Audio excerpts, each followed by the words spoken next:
when you speak of a burning bush, it's like ordinary.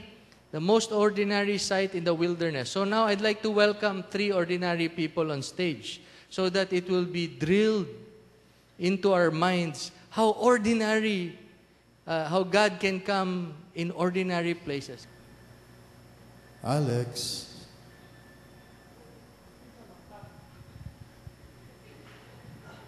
Kinsa man ka? ako maong imong Ginoo.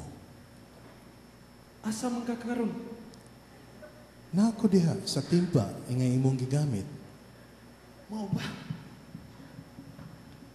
Nakadri sa sud? Madungog ko nimo diha, Alex. Unsa may imong tuyo? Kanako. Lex, kinahanglan ko nga moalagad ka nako.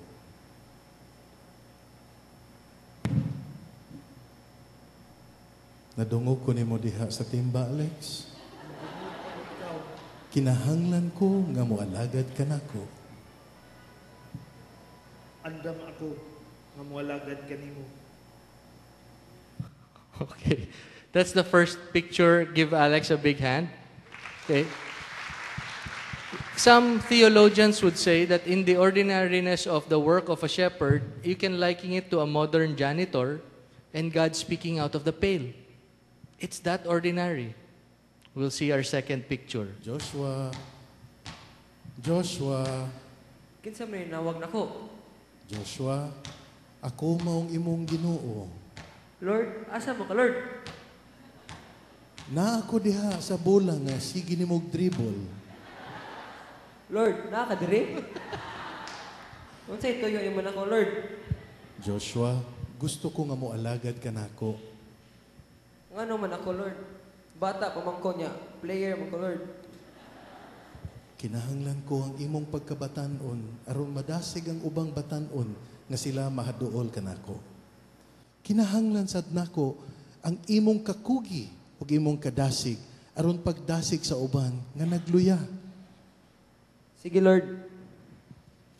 Kaya niyo? Sige, Lord. Sige, Lord. Okay.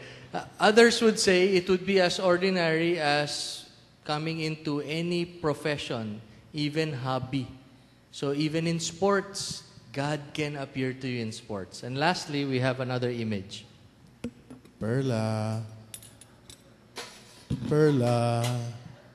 Ha? Perla? Ako'y gisangpit? Ako'y gisangpit nimo? Ikaw, Perla. Ako jud. Ikaw gyud. Pero kinsa man ka? Perla, ako maong imong Dios. Ha? Sure ka, Lord? Ikaw na? Sure gyud. Bitaw, pero asa man kang dapita, Lord? Asa man ka? Na ako diha sa imong kawa nga gilutuan karon. Ha? As in, dinhi? Oo. Kuyaw, maluto ka, Lord. Ako na good ni. Maluto ka. Walay init dire. Sure ka, Lord? Bitaw, joke, Lord.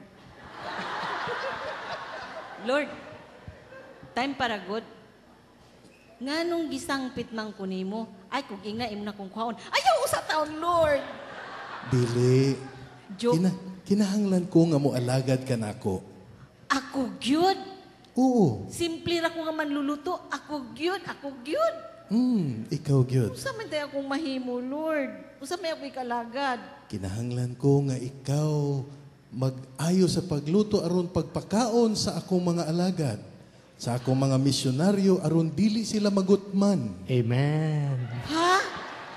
Unya, Lord. Di man kay kung may manluto, Lord. Oo. Mulami malaning akong linutuan o butangan o bitsin. Kinahanglan kong lamian nimo pag-ayo ang imong gilutuan, ayaw lang butangig bitsin. Nga. Unsaon man paglami, Lord? Ganahan ka mukaw ng iyong pakanon sa akong linutuan. Dungagi og pag-ampo. So although that was pure comedy of God speaking through a basketball, it's very possible that God will appear in whatever sphere of involvement you are. Sometimes we have grandiose fantasies that God will appear to us on a mountain during a private retreat in Switzerland. It happens to one or two, but for most of us, God reveals Himself in the most ordinary place.